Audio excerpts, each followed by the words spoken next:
ഈ പ്രധാന വാതിൽ എവിടെ വെക്കേണ്ടതെന്നുള്ളത് പലർക്കും ഒരു സംശയമാണ്. അത് പലതിലും പല രീതിയിലാണ് ആൾക്കാർ നിർദ്ദേശിക്കുന്നത്. അപ്പോൾ എൻ്റെ അടുത്ത് ഒരാൾ പ്രധാന വാതിൽ എവിടെ വെക്കട്ടെന്ന് ചോദിച്ചു കഴിഞ്ഞാൽ, ഇപ്പോൾ ഒരു ഫോണിലൂടെയാണ് ചോദിക്കുന്നതെങ്കിൽ ഞാൻ പറയും, നിങ്ങളൊരു കാര്യം ചെയ്യ്, വീടിൻ്റെ ദർശനത്തെ നോക്കിയിട്ട് അതിൻ്റെ ഉച്ചസ്ഥാനത്ത് അല്ലെങ്കിൽ അതിൻ്റെ ഉച്ചമായിട്ടുള്ള സ്ഥലത്ത് നിങ്ങൾ ഡോർ വെക്കാൻ പറയും. അങ്ങനെയാണെങ്കിൽ കിഴക്ക് ദർശനമുള്ളൊരു വീടാണ് സാറേ എൻ്റെത്, ഞാനതിൽ എവിടെ ഡോർ വെക്കേണ്ടതെന്ന് ചോദിച്ചാൽ, കിഴക്കിൻ്റെ പകുതിയിൽ നിന്നും, അതായത് മൊത്തം വീട് എടുക്കുക, അതിൻ്റെ കിഴക്കിൻ്റെ പകുതിയിൽ നിന്നും വടക്ക് കിഴക്കിലേക്കുള്ള ഉച്ചസ്ഥാനത്ത് നമുക്ക് ഡോറ് വയ്ക്കാം എന്ന് പറയുന്നുണ്ട്. അപ്പോൾ അതിൽ വേറൊരു ചെറിയ ഒരു ഇതായിട്ട് പറയുന്നതെന്ന് പറഞ്ഞു കഴിഞ്ഞാൽ, ഇവിടെ ഒരു വാസ്തുപുരുഷൻ കിടക്കുന്നു എന്ന് കരുതുക. അതായത് വടക്ക് കിഴക്ക് തല വെച്ച് തെക്ക് കിഴക്ക്, ഞാനൊരു ഉദാഹരണം പറയുകയാണ്, തെക്ക് കിഴക്ക് കാല് വന്നിട്ട് ഇങ്ങനെ സ്ട്രൈറ്റ് ആയിട്ട് കിടക്കുന്നു പറയുക. അപ്പോൾ പൊക്കിൾ മുതൽ ഇങ്ങോട്ടുള്ള ഒരു പകുതി ഭാഗം ഉച്ചവും ഇതിന് താഴോട്ടുള്ള ഭാഗം നീച്ചവുമായി കണക്കാക്കുന്നു എന്നും ചില ഗ്രന്ഥങ്ങൾ അല്ലെങ്കിൽ ചില മാസ്റ്റേഴ്സ് പറയുന്നുണ്ട്. അപ്പോൾ ആ ഒരു ഭാഗമാണ് ഉച്ചം. അപ്പോൾ നമ്മുടെ ശിരസ് വരുന്നതും ആ ഉച്ച ഭാഗത്തിലേക്കാണ്. അപ്പോൾ ആ ഭാഗത്ത് ഡോറ് വയ്ക്കാൻ ഏറ്റവും നല്ലതാണ്. ഇത് വാസ്തുവാണ്. ഭാരതത്തിൽ ഒട്ടുക്ക് ചെയ്യുന്നൊരു വാസ്തു സമ്പ്രദായമാണ് ഞാൻ പറഞ്ഞത്. വേറെ പലരും പല മാസ്റ്റേഴ്സും പല രീതിയിൽ കാര്യങ്ങൾ ചെയ്യുന്നു. ഞാൻ പഠിച്ചതും മനസ്സിലാക്കിയതുമായിട്ടുള്ളത് ഈ ഒരു ഭാഗത്തെ ഡോറ് വളരെ ഗുണം ചെയ്യും. ഇത് ഒരു കൺസൾട്ടിങ്ങിനായിട്ട് പോയപ്പോഴത്തേക്ക് ഇതാണ് വാസ്തു നിയമം. അപ്പോൾ അതിൻ്റെ ആ വീടിൻ്റെ ഫ്ലൈങ് സ്റ്റാറും കൂടെ എടുത്തു. അതായത് വാസ്തുവിനോടൊപ്പം തന്നെ ഫെങ്ഷിയും കൂടെ കൺസൾട്ട് ചെയ്തപ്പോൾ ഈ പകുതിക്ക് ഇപ്പുറത്തോട്ട് നിൽക്കുന്ന സ്ഥലത്ത് അതിനെ മൂന്നായിട്ട് തിരിച്ചു. അതായത് മൊത്തം വീടിനെ മൂന്നായിട്ട് തിരിച്ചു. ആദ്യത്തത് വടക്ക് കിഴക്ക്, മധ്യത്തത് കിഴക്ക്, അങ്ങേയറ്റത്തത് തെക്ക് കിഴക്ക്.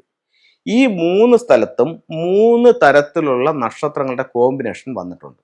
അപ്പോൾ വടക്ക് കിഴക്ക് നിൽക്കുന്ന നക്ഷത്രം ഏതാണെന്ന് നോക്കിയപ്പോഴത്തേക്കെന്ന് പറഞ്ഞാൽ ഒരു ജസ്റ്റ് ഒരു ഉദാഹരണം പറയാം. കിഴക്ക് ദർശനമായിട്ടുള്ളൊരു വീട്, അതിൻ്റെ ഒരു കണക്കെടുത്തപ്പോൾ വടക്ക് കിഴക്ക് നിൽക്കുന്ന നക്ഷത്രം 7-9 ആണ്. കിഴക്കിൽ നിൽക്കുന്ന നക്ഷത്രം 3-4 ആണ്. തെക്ക് കിഴക്കിൽ നിൽക്കുന്ന നക്ഷത്രം 2-5 ആണ്. അപ്പോൾ ഈ മൂന്ന് സ്ഥലത്തും 3 എനർജിയാണ് ഉള്ളത്. ഇത് നമുക്ക് കാണാൻ പറ്റൂല, പക്ഷെ അനുഭവിച്ചറിയാൻ പറ്റും.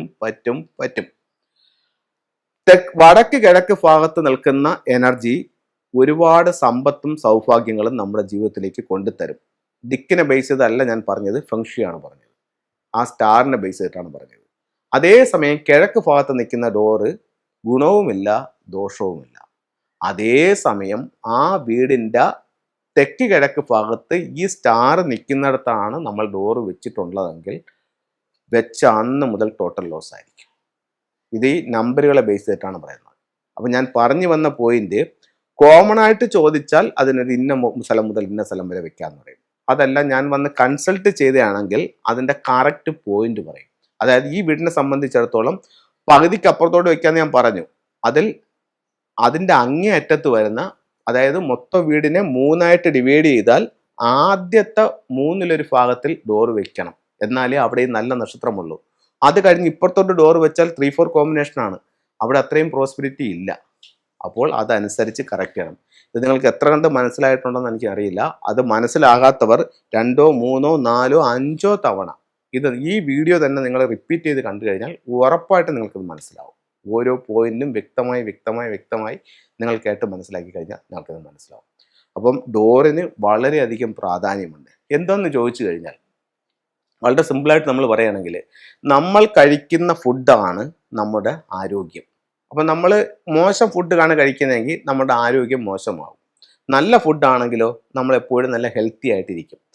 അപ്പോൾ ഒരു വ്യക്തിയെ സംബന്ധിച്ചിടത്തോളം ഇൻപുട്ട് എന്ന് പറയുന്നത് അദ്ദേഹത്തിൻ്റെ വായാണ്. അത് വീട്ടിനെ സംബന്ധിച്ചിടത്തോളം ആ ഒരു പോസിറ്റീവ് എനർജി കടന്നു വരുന്നത് എവിടെ നിന്നാണ്?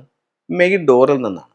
അപ്പോൾ ആ ഡോറ് യഥാസ്ഥാനത്തിരിക്കുകയും അവിടെ നിന്ന് വരുന്നൊരു എനർജി പോസിറ്റീവായിട്ടുള്ള എനർജി ആണെങ്കിൽ വീടിന് എല്ലാ ഐശ്വര്യങ്ങളും സൗഭാഗ്യങ്ങളും ഉണ്ടാവും.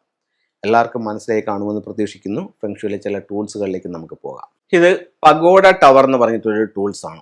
അപ്പോൾ നമുക്കറിയാം, മാർച്ച് മാസമൊക്കെ വരാറായി. ഇപ്പം നവംബർ ആകാൻ പോവാണ്.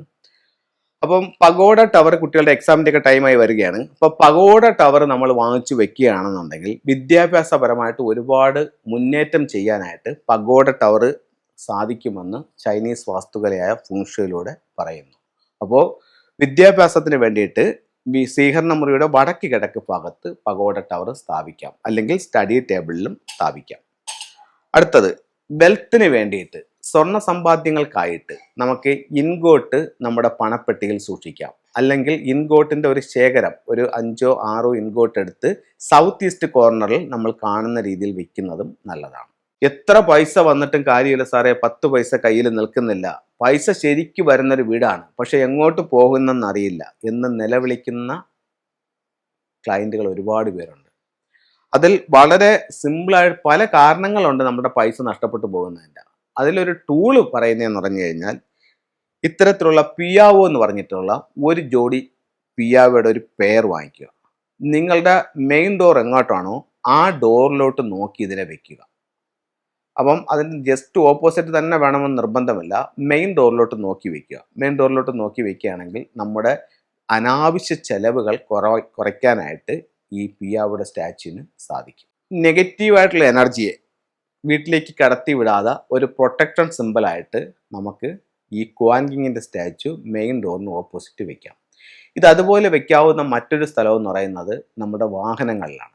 വാഹനങ്ങളുടെ ഫ്രണ്ടിൽ നമുക്ക് ഈ വിഗ്രഹങ്ങളൊക്കെ വെക്കുന്ന സ്ഥലങ്ങളുണ്ടല്ലോ, കൃഷ്ണനും അങ്ങനെയുള്ള വെക്കുന്ന സ്ഥലമുണ്ടല്ലോ, ആ സ്ഥലത്ത് ഒരു ക്വാൻകിങ്ങിനെ നമുക്ക് ഇങ്ങനെ വെക്കുന്നതും നമുക്കൊരു വളരെ വലിയൊരു പ്രൊട്ടക്ഷൻ സിമ്പിളായിട്ട് ഫെങ്ഷുയിൽ ഇതിനെ കണക്കാക്കുന്നുണ്ട്.